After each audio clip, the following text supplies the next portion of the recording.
Hello, podcast friends. Today, we will dissect the cultural narratives surrounding wealth and the daily ethical decisions of running a service-based business. My guest is empowerment coach Cara Kovacs, and she shares personal anecdotes that illustrate the liberating shifts that occur when individuals align with their authentic selves, drawing parallels to the entrepreneurial path of purpose and value-driven living. Together, we challenge the stigmas attached to money and redefine it as a resource and a tool for building impactful relationships and achieving goals. In this conversation, we dive into the delicate dance between advocacy, business ethics, and the healing journey of financial trauma. We stress the importance of safety and self-sovereignty in coaching and the empowerment that comes from self-trust.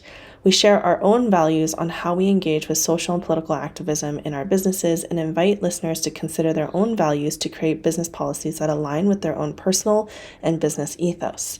If you're passionate about integrating your values into every facet of your business and life, this episode is a powerful stepping stone towards that journey. Join us for an episode that's not just about doing business, but doing it with integrity, purpose, and a profound understanding of the impact that you wield. A little bit about Cara Kovacs. She is a intersectional feminist trauma-informed empowerment coach. She was named as 2019's one of 35 people under 35 to watch in wellness by Wanderlust, and she has helped hundreds of people actualize their deepest dreams. In her 6th year of multi-six-figure entrepreneurship, she has helped her clients make millions while building their soul-called work and sharing it with the world. If you're listening to this at the release date, which is mid-April of 2024, she's got a really lovely offering that I'd like to point you towards. It's called the Ethical Sales Incubator, and that is going to be taking place. It's a 3-day event that's taking place April 22nd, 24th, and 26th, and it is to help service providers and coaches master sales and create community that become clients without cringe sales tactics. This is specifically for folks who would like to learn how to structure an ethical sales call from start to finish, who want to understand the do's and don'ts of selling, who want to talk about consent when coaching about money, and for those who want to learn how to hold a strong and safe space for the client's self-inquiry. Go check that out, and I'll make sure that I include the link for that down below in the show notes. And you can also find it on her website, carakovacs.com. Hello and welcome to the Rooted Business Podcast. Today I've got someone on that I have been quiet following / stalking for a little while, Cara. And when she reached out to me about being on her podcast, I was like, yes, but will you also come on my podcast, please? Because I want to pick your brain too. So thanks for being here. Thanks for having me. And I want to give a shout out to all the quiet stalkers out there. Tell the people that you're stalking that you like their work. And remember, if you are a business owner, that you have a quiet stalker too. It's true. It's very true. I feel like my entire client base is like made up of quiet stalkers. Like whenever they sign up to work with me, I'm like, where have you been? And they're like, I've been hanging out with you for 2 years. You just didn't know. Yeah, I have people in my group programs being like, nobody liked my post. And I'm like, I never heard of you until you joined this program. Have you ever liked a single thing that I've ever posted? They're like, huh, no. And it's like, yeah. Yeah. It goes both ways, friends. It goes both ways. It's an important reminder. Yeah. So before we jump in, I just want to share with folks that you and I are doing a podcast trade is kind of how I think of it. So I am over on the Business Witch podcast. She's over here. So if you love Cara, go hang out with her on the Business Witch podcast. And, you know, just for funsies, start with the one that I was on, the episode that I'm on. I love that. I appreciate you saying that. Well, oh my gosh, so many things that I want to talk about with you, but one of the big pieces that I've been personally kind of grappling with, and I'd love to learn from you because I see you doing this so differently than I do, is how can we embody the impact that we want to have, whether that is in promoting small businesses, in talking about capitalism, in, talking about some of the political things that are happening in our sphere, of advocating for, communities that we feel really aligned with. How can we clarify where we want to make our impact and how much responsibility as business owners we have in sort of driving those conversations forward. Mm-hmm. And yeah, I'm kind of curious, maybe just giving people a framework of any of your thoughts and philosophies and values around that, and why you choose to make decisions in the ways that you make decisions, because I really admire the way that you show up in this sphere. Thank you. I really appreciate that. And I definitely want to say that that was cultivated over time. So it wasn't something that I had an easy answer for when I started. And I think probably a lot of people can relate to this. There's many ways in which I have stumbled clumsily through that process, but where I've arrived now, and, want to shout out teachers that have helped me get to that space. Very specifically, Trudy LeBron, who has been my coach for the last couple of months and who's the author of the Anti-Racist Business book. But just really immersing myself in a different kind of coaching philosophy over the last couple of years has helped that. And so I want to name that first, because I think finding teachers who you really align with can be so tremendous for making that process easier, to have a frame of reference that feels value aligned for you. And then the second thing, in terms of a framework, I said value aligned, and the easiest way to make decisions about anything you ever want to do in your business or your life is from a values-based perspective. And Trudy has a values exercise in the Anti-Racist Business book. And then Rachel Cargill, in her book, A Renaissance of Our Own, talks about personal values. And I think it's okay that if your business and your personal values are different, and that's where people get stuck sometimes. They think they have to be the same thing, and they don't. Maybe for some of you they are. And that's the other thing too, that I'm not putting a moral imperative on other people to have the same values that I have. I want to partner and collaborate and coach with people who are value aligned, but alignment is not the same thing as a synonym. It doesn't mean that we have the same values. So, those two resources I just mentioned provide you exercises for clarifying your personal and your business values. And where I start in my signature program, which is my lowest tier offer, and we're renaming it. So by the time this comes out, right now it's called Business Switch.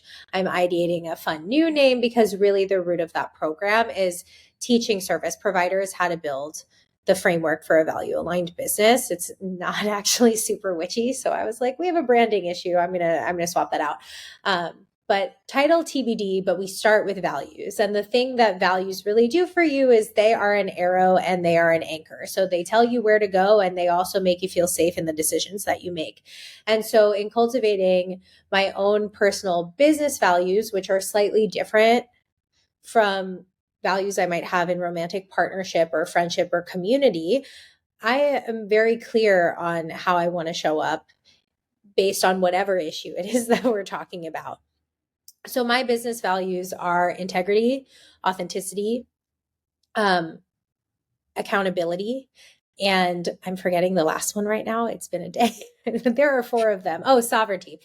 And so for me, what feels most in integrity is to be authentic. That's why authenticity and integrity, they kind of go together for me. But what feels most in integrity is to act in a way that is congruent with myself. So it might not be in integrity based on somebody else's definition of integrity. And that's an important distinction that I've had to learn in choosing to be vocal about issues that I care about. But for me personally, in order to be in integrity with myself, to feel morally congruent with my own thoughts, actions, what I stand for, how I show up in spaces, being honest about my opinions and making statements when I feel so called, is in alignment with my values. If that is a sign to somebody else that they're no longer a good fit for my community, I lovingly release you. I hope you find somebody who's in alignment with your values. Another thing about that, like accountability has been such a hugely important component of that. Like I am a cisgendered white woman. I coach people from all different walks of life. I can't guarantee safe spaces because there have been many times in my own coaching that I've been blind to my privilege. So part of having an accountability praxis and position as a value framework is like, I can't tell you that I'm not going to mess up, but I can tell you that we're going to have an accountability conversation for that. Now, what I mean when I say that is accountability to my own integrity and my values and my clients, not to people on the internet who want to drop random things in my DMs and like expect me to be accountable to them. That's not an integrity. That's not an authentic choice for me. So essentially, I've just laid out for you how those values, which are core to me, help me know exactly what I should do in a situation. If somebody's asking for a refund, if somebody has negative feedback, if I did this last week, I'm like teetering a little bit of overwork right now, and I'm getting a little grainy, a little irritable, a little crunchy because of it. I said something in a way that I did not intend, and like my values indicated exactly how to take care of that situation, even if inside I'm like, I would prefer to avoid and pretend that that had never happened. That would be operating out of alignment with my values. And the thing that I love about choosing these things is you build a much stronger business model from them because you're making decisions that are rooted in what you believe in and not necessarily how you feel based on something being hard or scary. And when we make business decisions rooted in how we feel, we don't make the strongest decisions. So your values are going to be different than mine. And if one of your values is like privacy, for example, my partner, one of his values is privacy. He is an artist in a particular industry where like it wouldn't make a lot of sense for activism to be a part of his work. But as a personal value, it's really important to him.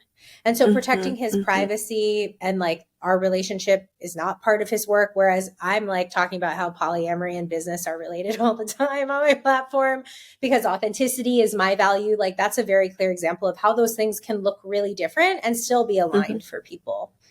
Yeah. Yeah.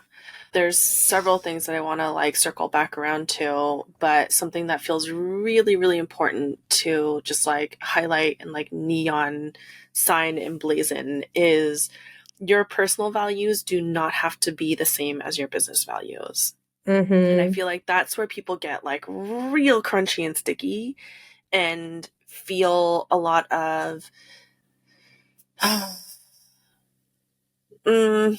I'm thinking back to like clients who have had this struggle and it's like guilt and shame come up. And then that makes it so that it's easy for somebody to come into their DMs and say, hey, why aren't you saying this about X, Y, and Z, whatever the issue is. And it leaves them vulnerable to acting out of integrity with their values, acting from a place of dysregulation, acting from a place where they feel perhaps pressured to move faster or take an action before they're ready to, or if they're ready to. And so I think that that is something that like for me, it's, 4 years into business. For you, I don't know how long you've been doing this, but like that has come with experience and time of being like anchored and rooted in my own values and being like, no, actually that would be out of integrity for me to speak about. I think in particular, I'm thinking of like this most recent conflict with Palestine and Israel. And while I have a very, very strong personal stance on what's going on over there, I don't feel like I am educated enough or really understand the like nuances of that situation enough to like teach about it. And I really think about my platform as being a teaching platform. And so like I'm never going to teach, like to me, like that's where the integrity piece I think that you and I sort of tie in is like, for me to be in integrity with my work, I have to know that this is something that I know I can teach about, for me to be able to speak about it, versus, if there was some sort of like conflict happening that involved, you know, the Asian American diaspora, or, if something, God forbid, happened in Korea, like that is something that I know that I can speak on and teach about because that comes from my own personal lived experience. And I know a lot about that versus what's happening in the Middle East is not something that I fully understand. And so my integrity, my personal and business integrity, is to sit back and learn from people who this is their work. Yeah. There are a few things I want to say that I feel like are going to be like, I don't know why I feel like they're going to be controversial. Maybe they're not. Maybe they're not at all. But I just think that there's an obscene amount of pressure that people put on the people they follow on the internet, and then also that people put on themselves to be like you have to be perfect to show up in these spaces. We don't put that, well, we put it on our politicians, but it doesn't seem to matter. And we don't necessarily put it on businesses in a super meaningful way. Like being a small business owner is an incredibly vulnerable and courageous act. Like to opt out of dominant culture and say, I'm going to build a life for myself and construct something that's going to support me takes a tremendous amount of work. And to presume that anybody who's doing that should be an expert on how to do it perfectly and in total moral congruence with your own personal opinions about how they should act is insane. But it's like how we show up on the internet. There's a social media culture of like, they said something that I didn't like, and like now I don't like them.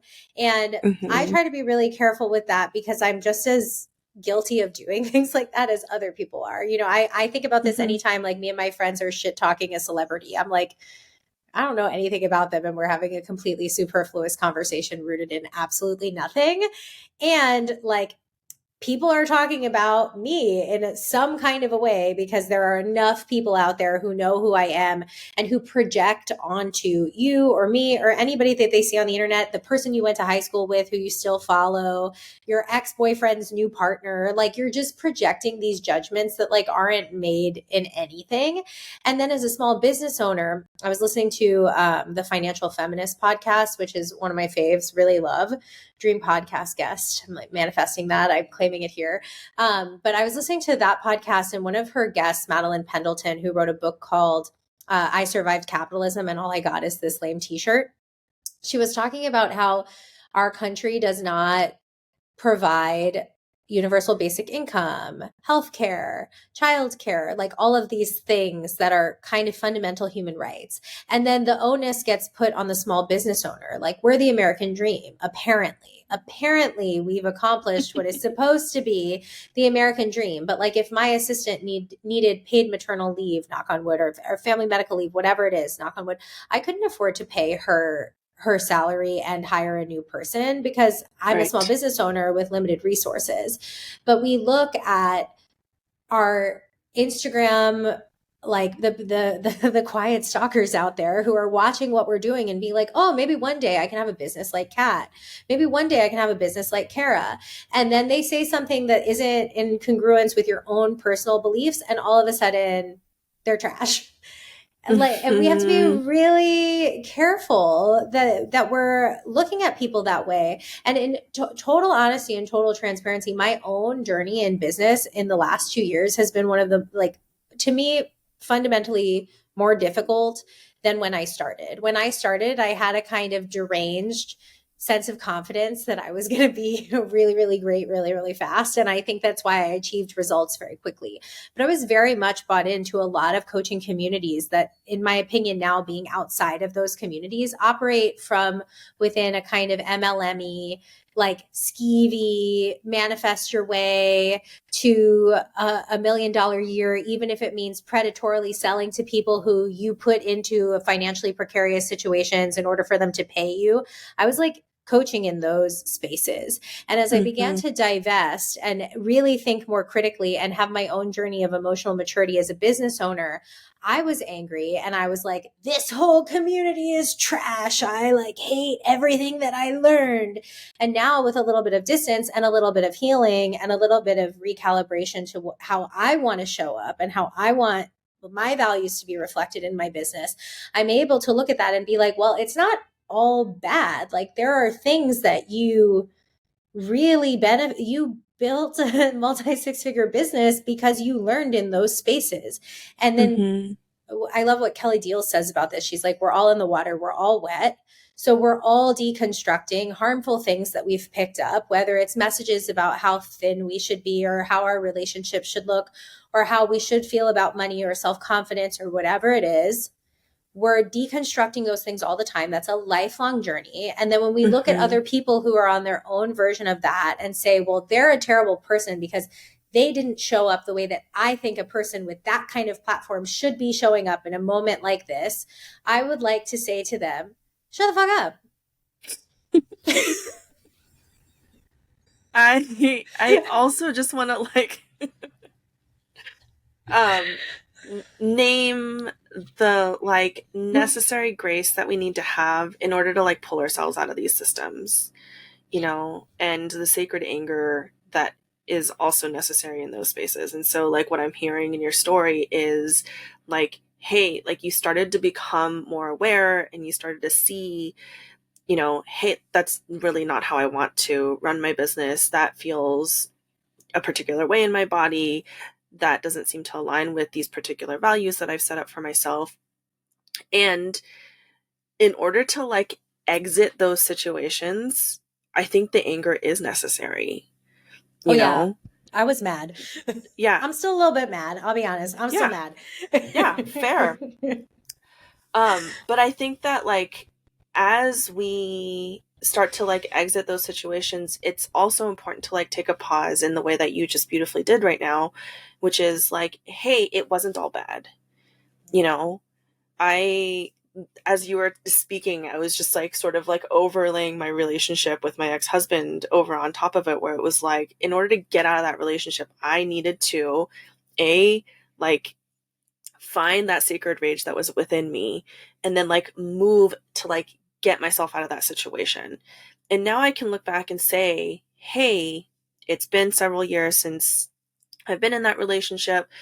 It wasn't all bad, right? Like, but the nuance comes with regulation. And so I think that what I'm seeing a lot in the world right now when it comes to this like us versus them, like the judgment of you have to do this a particular way, or you know, you have a big platform, so why aren't you posting in this particular way, is like this like culture around code dysregulation that seems to be sort of like sweeping through these like social media spaces in a way that is like sort of touted as like, this is how you find your people, when it's really like what you're doing is you're continuing to perpetuate cycles of dysregulation when you're doing that.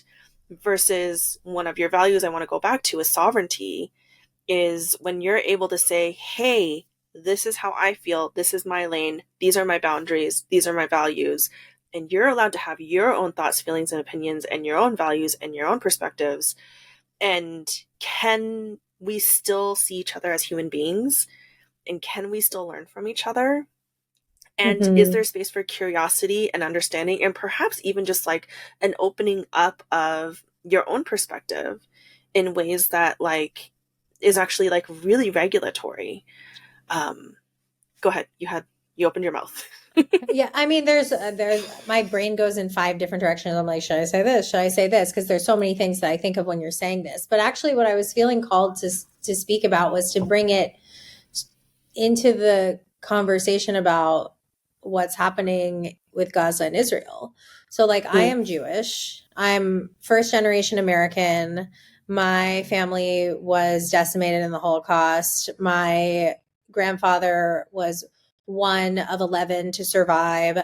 My grandmother was one of 2 out of 9 who survived. My family fled during the Communist Revolution in 1956 in the middle of the night with my 9-year-old father to Brooklyn. And I was raised looking at photos of my family with little Jewish stars on their shirts. When I was 19, I went on a birthright trip, and I was in a closeted queer relationship at the time, which Israel is gay friendly. We can give it that. But my personal feeling of shame that I was having about that at that time was such that I didn't make any friends on the birthright trip because I was afraid of being judged. So very opposite of how everybody is. You wouldn't have recognized me. I was like super quiet, like super reclusive. like felt like nobody liked me, even though it wasn't anything anybody had did. It was like a totally internal experience. But there was something that was happening because I decided to separate myself from the group, that I was able to look more critically at what was going on. And I was 19. I didn't understand it, but I was like, something about this feels very weird.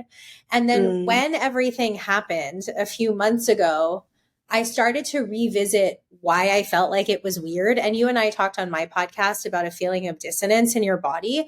And what I was made aware of was how I had experienced like a nationalist brainwashing event that like I didn't have that language for at that time. So like when you arrive on Birthright, I promise I'm getting somewhere with this that is like relevant to what it was we were saying. But no, I want to hear this.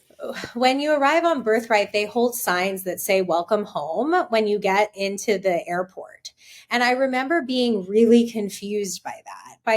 I'm like, I'm Hungarian. Like, what do you mean? And them essentially saying like, this is your land. And it's kind of like, okay, when Jews are asking right now, or Zionists, I should say, are asking right now, like, do you think Israel has a right to exist? I'm like, do you think the United States has a right to exist? Like, imagine Christopher Columbus, like, holding a sign for all of the Europeans who, like, landed in North America that was like, welcome home. It's literally the same thing. And I like thought back to having had that experience, and I was like, oh, I didn't resonate with it because, like, they were sharing a theory with me that is colonization, and something about it felt off. I didn't have the language for that, but it was just, and so I felt really called to speak about that because it was relevant to my personal experience. Exactly. Differently. And this is where like the accountability piece comes in. When BLM happened in 2020, I became very radicalized in a particular way where I was like shoving do the me and white supremacy workbook down the throat of every white person that I knew, kind of like to the point that my mother was like, you need to like, I'll do it eventually. I'm like, you need to do it right now. And she's like, I'm not going to do it right now. I'm like, you need to do it right now or you're a bad person. Right. And like, I can look back on that experience now and be like, that was my own fragility and my own saviorism, because I felt bad about like myself, about how I didn't know those things. So when I was like being introduced to those concepts, I had a sense of urgency that in order to make myself feel better, I made myself responsible for like making sure every other white person that I knew was doing that. Yeah. And so I think like that's what I mean why we're all in the water and we're all wet. Those are two very different examples of ways in which, you know, major historic events that have radicalized a lot of people to activism in a new way. Like the responses that I had to that, I'm not saying that like the one that I had about Israel is necessarily even right. What I'm saying is like both of those responses were really born out of like a huge emotional and impactful moment where I wanted to do what I can to feel in congruence with myself. And that doesn't mean that I made 100% of a perfect choice. And while everybody else simultaneously is experiencing an ongoing collective trauma that is making most of us depressed, to expect people to know perfectly how to show up when there's no frame of reference for that, because our times are continually unprecedented. And I shared my own personal experience of ancestral trauma and relationship to that. So people are also simultaneously experiencing that and maybe haven't had the privilege of having space held for them to like really unpack what that means. The way that we act with each other is there's so much stuff. It's an iceberg. I think we talked about icebergs on my podcast. I can't remember. It's an iceberg where you're not seeing that story that I just told you about, like all of those other things. And people are arguing and they're projecting their own iceberg onto the other person. And when it comes to like your personal versus your business values, my business exists because I think that small business owners can impact policy change, and we can impact shifting the wealth gap, and we can impact who gets funding for political campaigns, and we can impact the culture of how we do business. I'm genuinely only interested in business coaching because of its relationship to social advocacy. So to remove that component, of that interest from my business would be like less interesting to me personally. For other people, they might be in this because they feel some kind of soul calling to the methodology that they teach. And being an activist is something they want to do in their personal time. We all need you right now. Like, I do have a kind of moral imperative about we need to be staying informed. I do think we're going to have a really surprising election with like third party turnout and a lot of people opting out of voting because they don't feel like they like the options. But like completely opting out of the conversation, it would be to deny our essential interconnectedness and how we're all on this dying rock together that we need to make collectively less hot. So like personally, I think there's a moral imperative about being engaged, but to expect a small business owner to make political statements because they are a small business owner versus to understand why their business exists and operate it in integrity for them and then conduct themselves as a citizen in integrity for them.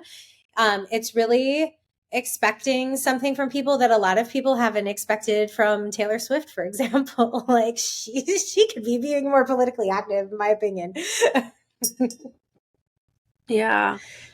I think the contrast of those two stories feels like, thank you so much for sharing them. And like, the thing that I really just want to like highlight there is the level of integration and regulation that you have to come to in order to hold your own boundaries around this kind of space. And, I think that if we all take a moment to take a breath and try to act in ways that is responsive versus reactive, I think that we would all, perhaps have a little bit more wisdom to draw from, because our bodies are going to tell us things, our values are going to tell us things. We're going to act in ways that feel more in alignment with what it is that we truly feel. And, I think that when you are talking about this, it's like, I love the boundaries that you have when it comes to this. Because, when you're like saying, hey, like one of the most important things about running a business or helping small businesses is because I know that, this moves the collective forward and it helps shift the dynamics and it helps with like wealth distribution and all that stuff. And it's like, yeah, that can be true for you and it could be not true for somebody else. And like there's a lot of permission and a lot of space for people to be able to make those choices for themselves. And that's something that I really, really appreciate about how you are moving the conversation forward, because it's like, even though that's true for you, it doesn't have to mean the same thing for somebody else, And for me, when I think about it, it's not necessarily that I want to do like activism work around like small businesses. It's more of, hey, like I know that I, as a small business owner, make different choices around buying than, the CEO of Target, right? And so I want there to be more money in the hands of people like me, because we're going to be more aligned with sustainability. We're going to be more aligned with like, making sure that like people are paid fairly. I have like a huge push towards, homesteading and growing our own food and making sure that the clothing that we wear is ethical. And so like, I want more people like me to have more money, because like, as cliche as it is, like we do vote with our dollars, whether you vote in the political sphere or not, like we do vote with our dollars. And I feel like that's such an important piece that like, that doesn't get talked about enough. And like, if I can help someone feel more regulated in their nervous system, so they like the blocks and the challenges that come up around business like have an opportunity to melt away, like I'm going to do everything that I can in order to help them move through that, because I see the bigger picture of like, hey, like I want 50, 500, 5,000, 50,000 small business owners to have, more spending power, because the world's going to look really different once we have that spending power. Exactly. And another thing I heard on that Financial Feminist podcast is that poverty is a policy decision. And Hmm. so when we see issues like the housing prices are so astronomical that people who are making the average American salary can't afford to own a home, that's not happening in a vacuum. It's happening because of policy decisions. And one of the things that I talk about on my platform so much is that entrepreneurship to me is a form of liberation, because you're essentially saying, like, you can't cap how much money I can make. You can't cap how I earn money. Like, you can't tell me how I'm going to conduct myself or my business practices. What you think is professional, and you meaning dominant culture, like, isn't personally resonant for me.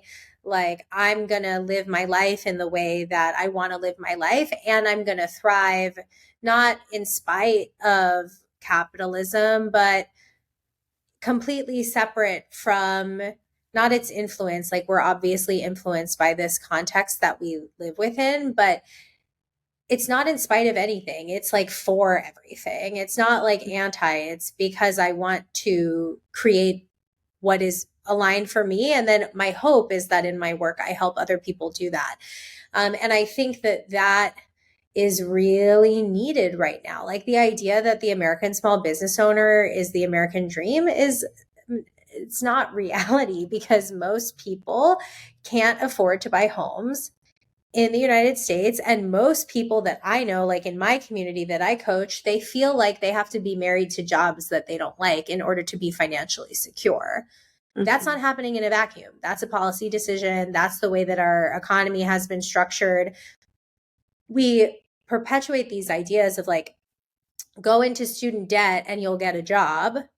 And then you go into student debt and you get a job that you can't afford to own property from. We Right. teach calculus, but we don't teach people how to save for retirement. I like, it's insane to me. Like, people put money into their 401k, but they don't know that they need to invest it. And then, like, they get to retirement and they don't have enough money to live off of, because we didn't teach financial literacy, but like, you had to go to calculus class, right?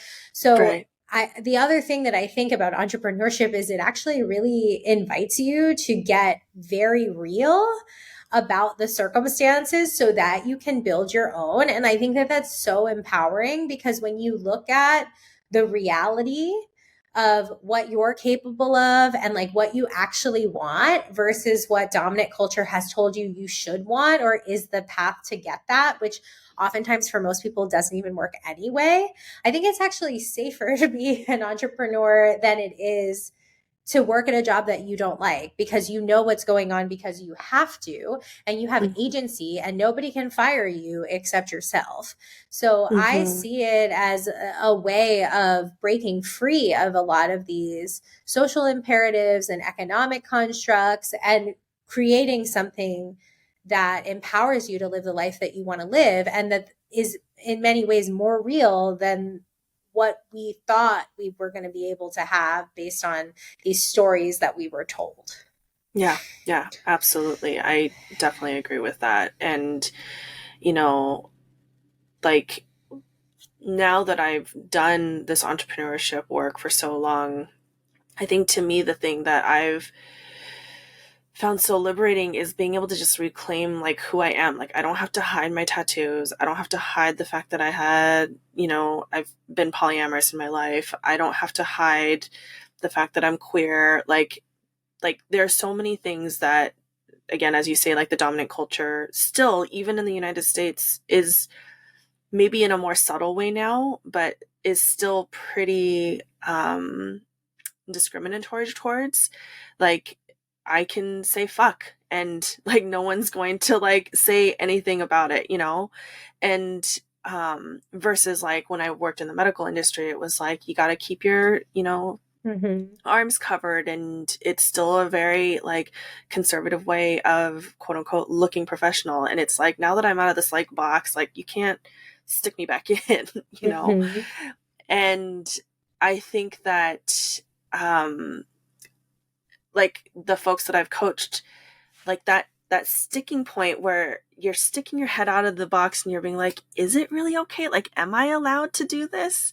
Like that feels like the most vulnerable moment where it's like, okay, so like this is a like jump out of the box moment, or go back in the box.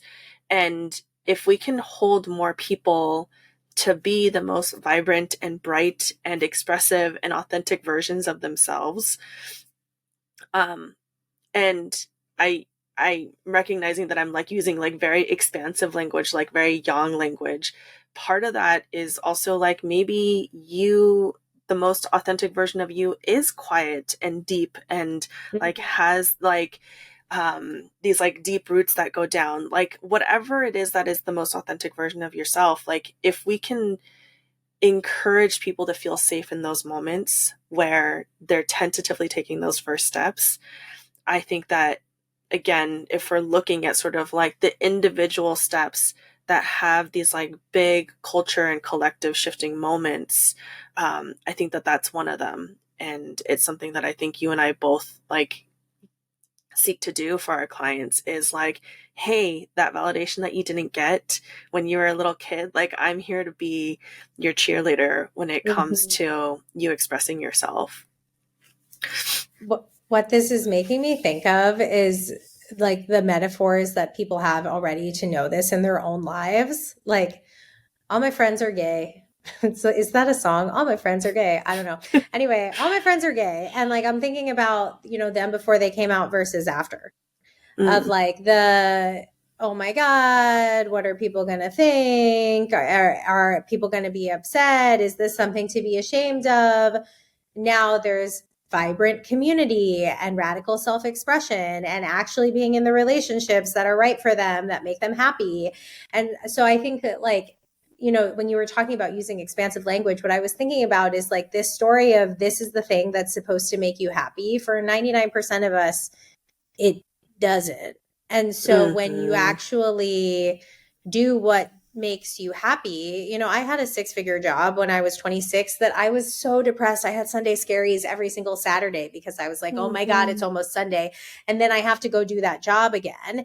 And I was like, is this my life? Like I was very depressed living in that model. And I've been depressed trying to just conform myself to other people's ideals. And so I understand for some people, their version of that is not going to be a business owner. It's going to be on a team working within a company that they actually feel mission aligned with or respected as an employee at, or being in a relationship where they really feel seen and validated and can contribute to their community. And like, it's going to be your own version of that. And finding, you know, we talked about this on my podcast too, when you were talking about really finding what your purpose is and aligning with that, which is the same thing as figuring out your values and living a life that's rooted in your values.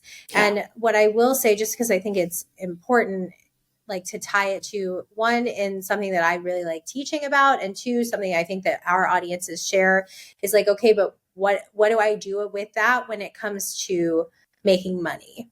And the way in which I feel about it being bad to make money or evil to make money or bad to charge for my services. Like, I'm sure some people listening to this are like, if I was rooted in my truth, I would live on a commune where we traded all of our seeds for all of our eggs or whatever.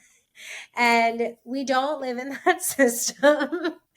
And I just want to encourage people, and this is like really the tip of this conversation. This could be an entire second episode, but like, I just want to encourage people that if you opt out of participating in this culture instead of trying to shift it through being self-empowered, self-directed, and having self-agency, the system gets to just continue to exist. So nobody is being helped by you not charging for your services and by you saying like, I don't want to participate in looking at the money part of it. If anything, I think that actually gives money way too much power. A lot of coaches teach that money is energy, and I fundamentally disagree with that. Money is a theoretical concept made up that we've all opted in to agree that we believe in. It like is mostly numbers on a screen. It's not real. Your energy is what controls your relationship with money and how you wield and use it in your own business. And so when we aren't fetishizing it, and what I mean by that is selling really, really high bespoke quality services because we want to make a lot of money. So we only work with like people who can pay us our high rates in full, or fetishizing it by means of like, I'm not going to charge because that's bad and that's wrong and I shouldn't do that. And like, we should all be like, give me a dozen eggs and I'll give you a coaching session or whatever. Like, that is also fetishizing money. And so both ends of that spectrum give money so much power and give this like larger construct and this larger system so much power, as opposed to I'm going to use money as a tool. Like, money is a tool, freedom is a goal. Having a business that has a larger impact, that I'm well resourced enough to be able to provide sliding scale services to people with need and donate some of my time into my community. Money is the goal that facilitates that. Just like social media may not be something that you love, but it's a marketing tool that is a goal that gets like, or a tool that gets your word out to your community.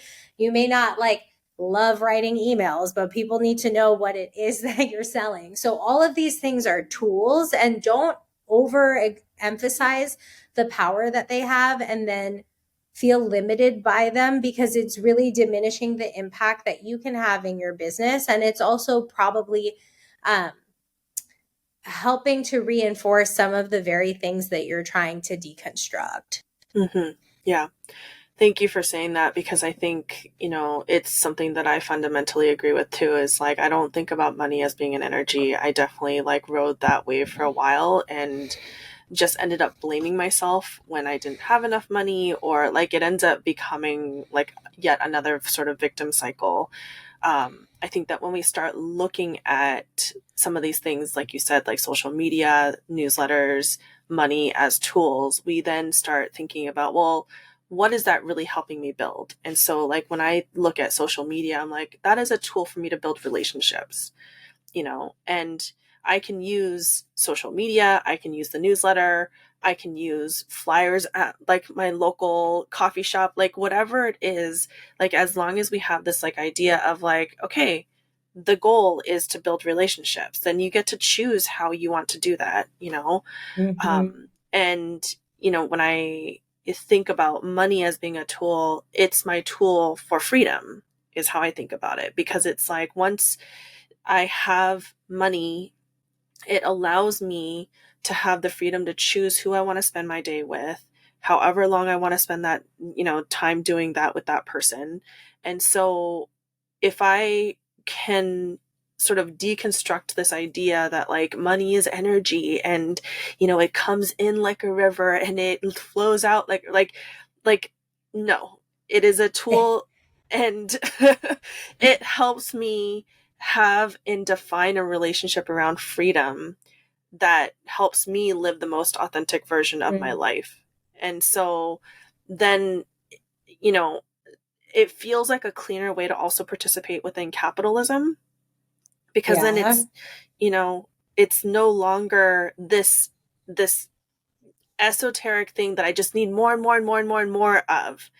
Like there is a certain amount of like enoughness that's going to come when there's satiation. And I think that is one of the problems with capitalism, is this constant drive to always have more and more and more, versus being able to like sit back and be like, hey, did I actually accomplish the goal that I really wanted to accomplish, which is like, I have the freedom to sit on my land and have a conversation as long as I want with Cara, sweet. Do I have the freedom to be able to say yes to only the clients that I really want to work with?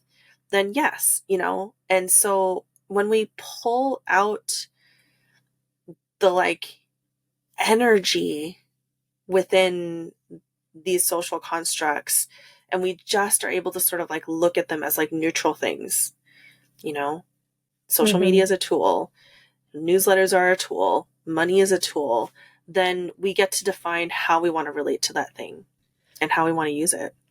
What I wanted to say when you were saying like money is an energy is like, if money were energy, it's been largely attracted to colonizing white supremacy for the majority of human history. Like money can't be energy. Like it would be a weird energy to be connected to, because historically it's been monopolized and controlled by oppressors. And so the way that I invite people to think about the energy, if they want to commune with money energetically, is the energy of abundance. And so many of us, whether we're well resourced financially or not, feel abundant in some area in our lives. Maybe it's like having an amazing sandwich for lunch, or like having really good friends, or like the abundance of love that you feel with your pet. Like there's an area in your life where you're already actually able to feel like what it feels to be abundant, and to go on a healing journey where you can apply that energy of abundance to financial security, which, just like our values are going to look different, our what financial security means for us is going to look different. I live in LA. You need $1.5 million to buy a shithole in LA. And I'm not even being like facetious about that. It's literally like, go on Zillow and like look at what they're selling, something that is, a 2-bedroom next to the highway that has like no plumbing in it for $1.5 million in LA. So like if you want to be a property owner in LA, you're going to have a different financial goal than if you have 4 kids and you live in Minnesota, and $1.5 million can buy you 4 mansions, but you also need to save for college tuitions. Like some people who work with me, they're trying to replace their annual salary. Some people who work with me want to have a 7-figure business.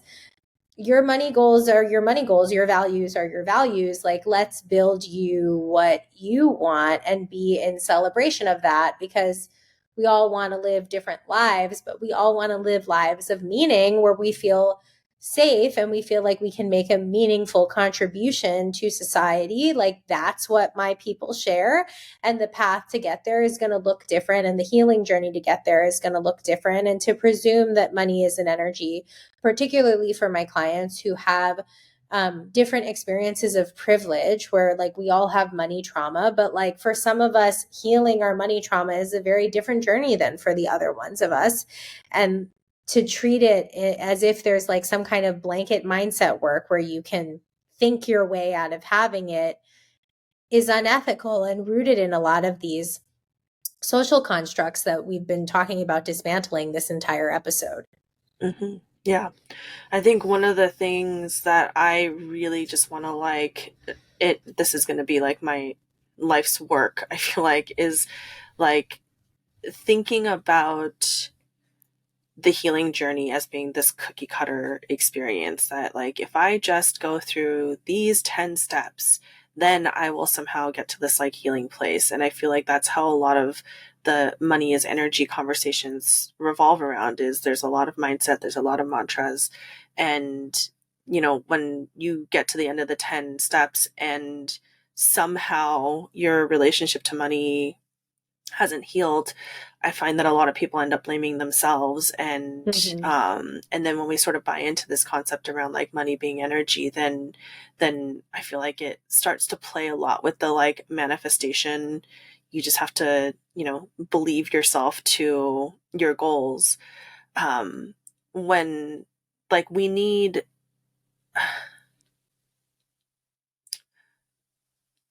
I don't know, I don't have like a set like sort of manifesto of business values necessarily, but I feel like sovereignty would be such a huge one, because I find that like when people feel safe, and that journey of safety can look so different. And this is where I feel like, the cookie cutter things don't work.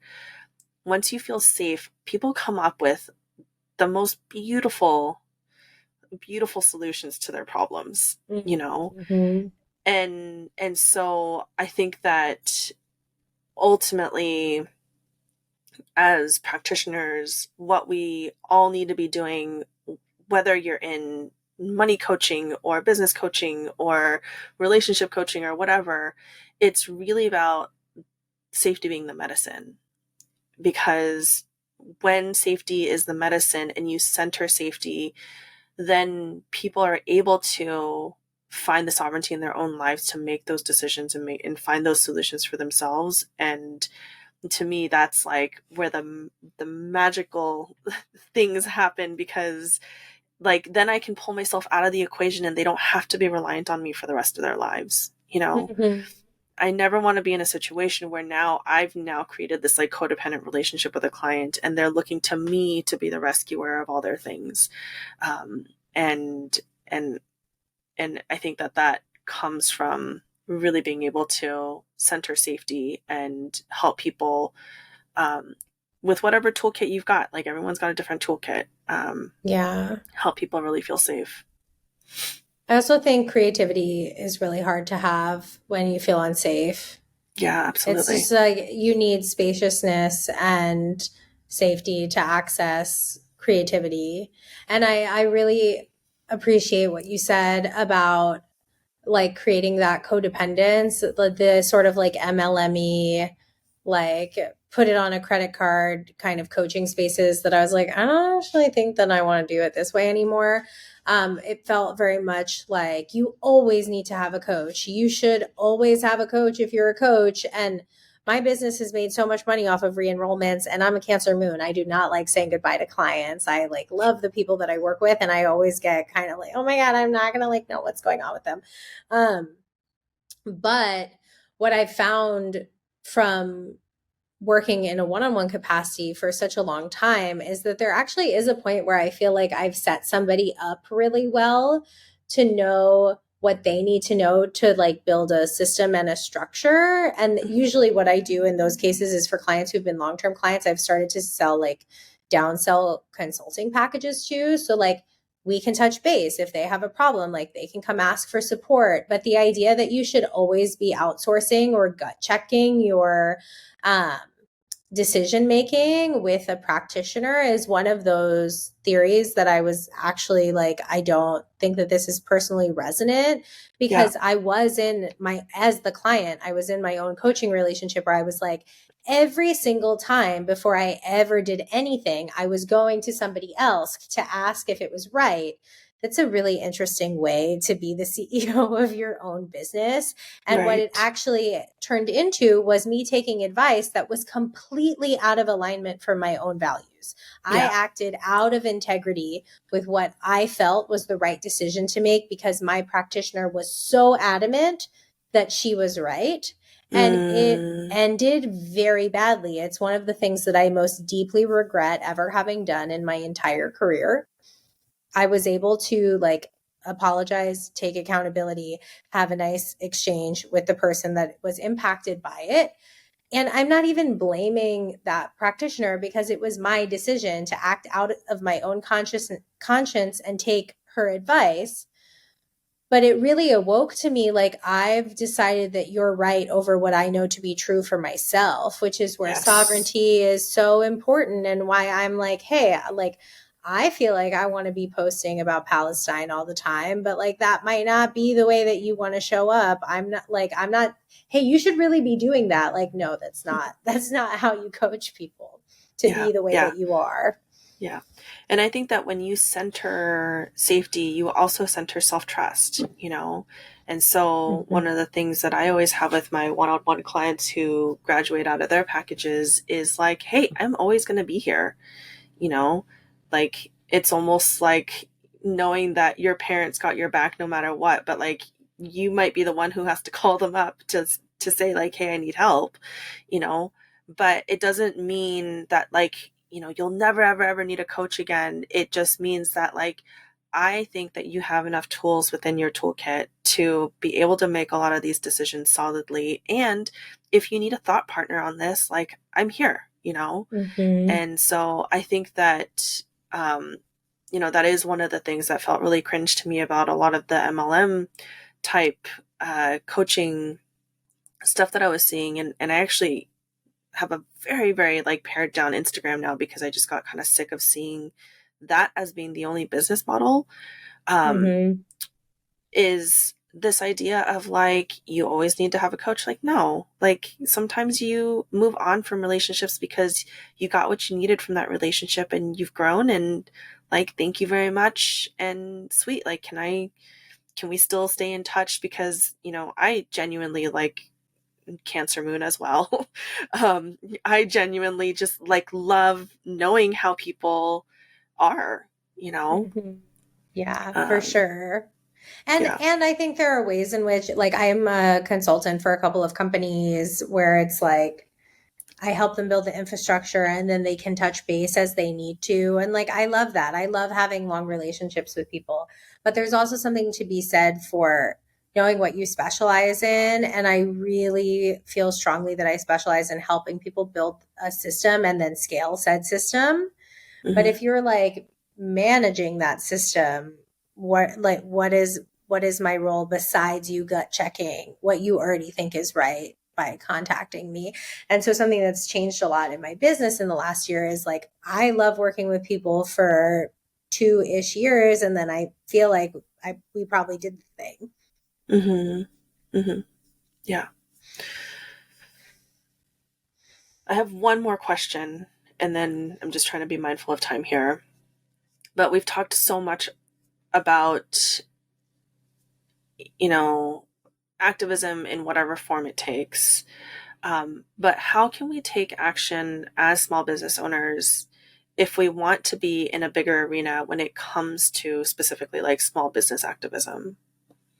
So there's actually an organization called Small Business Majority that a client of mine referred me to, and I sit on the board for the California Council, and they have a council based on what your state is, and they go to Washington to speak on behalf and represent small business owners as they are impacted by policy decisions.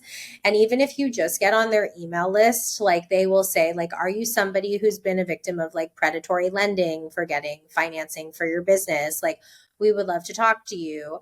I had a client who went to Washington on behalf of Small Business Majority to talk about how some of the child care laws that were going into place would impact small business owners who were mothers. So that's a really like easy way to engage with small business owners, and really understand, especially based on your state, how policies are impacting you in particular. Now, I want to make a distinction just from an industry perspective. Like you and I operate more in the online world and we're service providers. And a lot of the people in Small Business Majority are like product based business owners, or they own actual brick and mortars in the state that they live in. So it was really cool for me to join that community because it wasn't the way in which I had come into being my own business owner, which was much more like a location independent. You can be a digital nomad. I have clients in New Zealand and Canada and the UK and all the things. Uh, but I think in terms of activism, it's a great place to connect to. And even if you just sign up for their emails, I think that's a great place to get started. I've already talked about Trudy's book. I think everybody needs to read Trudy's book, the Anti-Racist Business Book. It will give you a values exercise. It will also talk about how business is really, really personal. It's the opposite of that adage, business isn't personal. It's so, so deeply personal. And I think anybody listening to this knows that already because it was really personal to put your face on a platform and be like, hey, buy a thing from me. Like it stirred up a lot of stuff for you probably. So recommend that book so much, and it'll give you like whether or not you choose to be an activist whereby you're using your public business platform to speak about causes that you care about. If you are a service provider who's working with people who have different backgrounds from you have a professional and a personal responsibility to understand what it looks like to take accountability when you mess up because you're blind to your privilege, to understand what it looks like to, as best as you can, create safety for a diverse population, to understand social responsibility as a business owner. And I think that that book does a really good job of outlining how to do that. And then obviously it's like a continued lifetime practice. So those are some places to get started. Yeah, I love it. And I also just want to name too that like your activism can look very personal to you. So like, you know, my nervous system goes when you talk about going to Washington and like representing small businesses. But when it comes to like the smaller scale stuff, when it comes to, I believe very strongly in local government and the impact that individuals can have like on the local level, like that feels really juicy and nourishing to me, you know? And so like I think that when we're talking about activism, if we can like we sort of like unpacked and dismantled like, hey, activism has to look like a particular way, like even in this arena, the scale of it can look anywhere from you impacting individuals in like a one-on-one relationship all the way up to like bigger, you know, political arenas. And none of it is wrong as long as it is in alignment with what your values are and what you feel in alignment with and what you feel like your particular lane is. So I just feel like that feels important to name there too. Yeah, and I mean, how can we dictate for other people how should be showing up? Like Yeah. nobody should be. That's why when people try to do that in my DMs, I just ignore them. Yeah. Just Same. ignore those people. Same. Same. I mean, to be fair, I've had like really, really good discussions, particularly about Israel and Palestine, or like, yeah, Israel and Palestine. Um, when somebody comes to me with like genuine curiosity, Yeah. and it's easy to like find that tone, um, and it's like, yeah, like let's have an expansive conversation about this. Like I might need to learn something, and you might need to understand why I've made certain decisions. But like, anytime we go into any space dictating or trying to convince somebody to do something, that we feel like it should be done our way and we think we know better, I don't ever see that going well. So quit it. Yeah. Can I say one thing about that actually, just because I Yeah. feel like it's very relevant? What I've learned in going on this journey of being like, I don't want to participate in the coaching industry in this particular way is that in order to build trust with people who have either been harmed by that model or who were already suspicious of it because they felt like it wasn't right for them, that to go in full on attacking it creates a dissonance where people are not able to understand how what I do might be different for them or feel safe enough to be vulnerable enough to trust me to listen to what it is that I have to say in the first place. And so, what I've learned on this journey in that particular realm that I think is also applicable to activism is like anytime you go into a conversation and you're like, you're wrong and here's why, or like, this is bad and here's why, like people freeze up and they Mm-hmm. can't meet you. So it's what you said about somebody approaching you with curiosity and being tender and like genuinely wanting to know, where you're being witnessed without being judged. It creates this kind of spaciousness. And I've really had to apply that as a business model as instead of, being like, I was harmed in this particular way and like it was bad. I try to be like, have you ever noticed this thing that happens? Like, here's a bigger cultural trend that I've witnessed within the industry. Have you been impacted by Right. that? And then people are able to see themselves in that without feeling like they're being necessarily targeted. And there's like a more open dialogue that gets to happen. And Mm-hmm. anytime that we're going in, all systems go, fire and brimstone burning and like tear it down, like you're going to lose most of the people who probably care about what it was that you had to say Yeah. if you weren't approaching it that way. Yeah. And you might even lose people that were on your side to begin with. You Yeah. know, that's where I felt my resistance going up is like, hey, like I'm on the same side as you. Like, can we just chill? You know? Yeah. Yeah. Um, and, one of the things that I always talk to people about is if you only see two options, that means that your nervous system is in a sympathetic state. It means that you are in a full on fight or flight mode. And so instead of moving and activating in that space, like taking the time to look for your tools, to self regulate, to co regulate with other people, to find folks that are willing to do that work of like trying to understand where you're coming from so that you can see that nuance.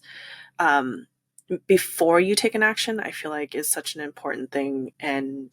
Um, and it's one of my own sort of filters in terms of like, do I say something or do I not say something? Is like, if I only see two options and one is good and one is bad, then this is not a time for me to say something. It's actually a time for me to like do a little bit of deeper digging personally.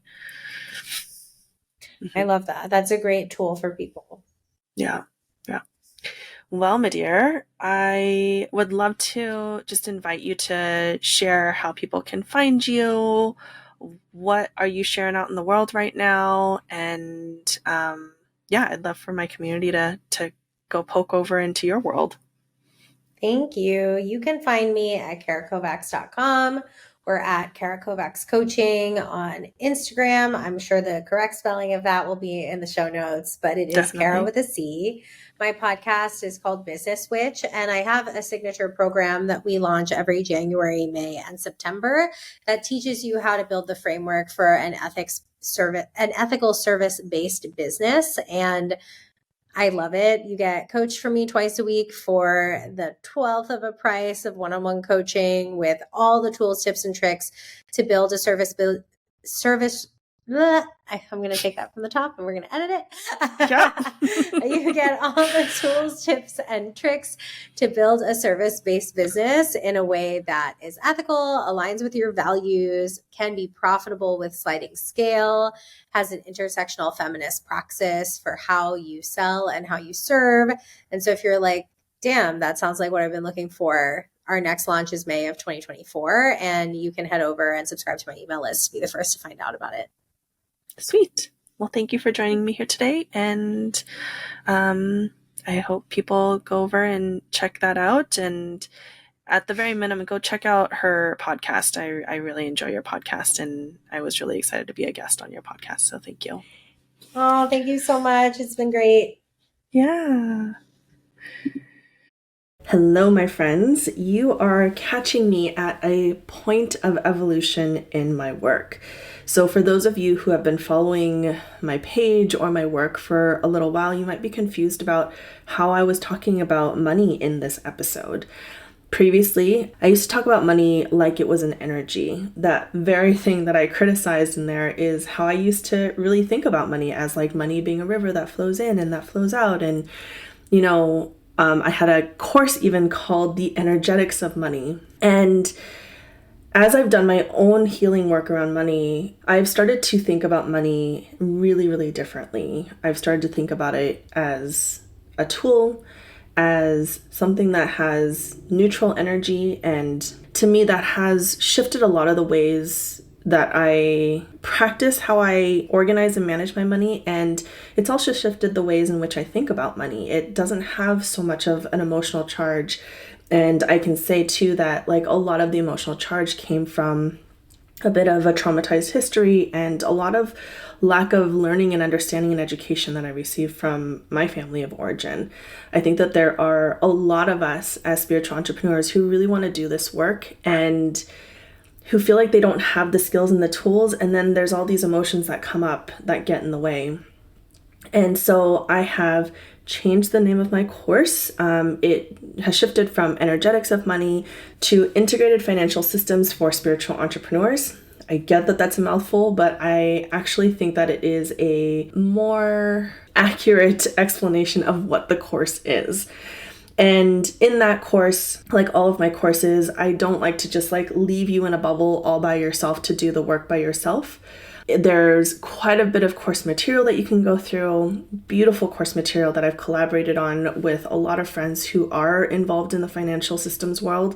So I've got Misa Bacon, who's a bookkeeper. I've got Beth Gumry, who's an accountant. Tiffany Jones, who's an operations mentor, Nadine Zumat, who's a life purpose and money energetics coach. I've also added some information from Rocco Tundo, who is a accountant. I personally use Misa and Rocco as my personal financial team, and I still feel really, really proud of that material. It's the name of the course has changed, and it's got a brand new domain that goes with it. It is called ifscourse.com now. So I wanted to point you towards that if you are somebody who is looking to heal some of the stories and the beliefs and a bit of the drama that we create around money, and also need some of those nuts and bolts that comes with building out a business. I've recently started having a lot more conversations about financial systems with my clients, and there's absolutely no shame or guilt around this, but it's so surprising to me how many of us are just so scared to like put our expenses and income into our QuickBooks. It's really hard to really understand how much money is coming in, and therefore it's really hard to understand where we can distribute that. And so for me, I'd love to not just help you make more money as a spiritual entrepreneur. I really want you to understand the dynamics so that you're really able to move that money in ways that feel value aligned for you. So go check out my sort of new revamp of a course. As I continue my own healing journey around money, I'm sure there's going to be some evolutions to the course material as well. Go check that out, ifscourse.com, and I hope that we get to see you on our next live call. At this point, we have multiple live calls every year. I typically like to feature somebody else because I'm a student myself when it comes to a lot of this stuff, and so I never want to step outside of my own scope in terms of what my expertise is, and whenever I do that, I bring on my favorite people. I've had Misa on multiple times this year already. I'll be having Rocco on as well. And so come ask your questions. They can range from coaching type questions around like, hey, like, why do I find it hard to set a particular price for my work, all the way up to the nuts and bolts of how do I organize this in my QuickBooks, and how do I file my taxes in a particular way, or what kind of business structure do I need to set myself up with. So go check that out, ifscourse.com, and we'll see you soon.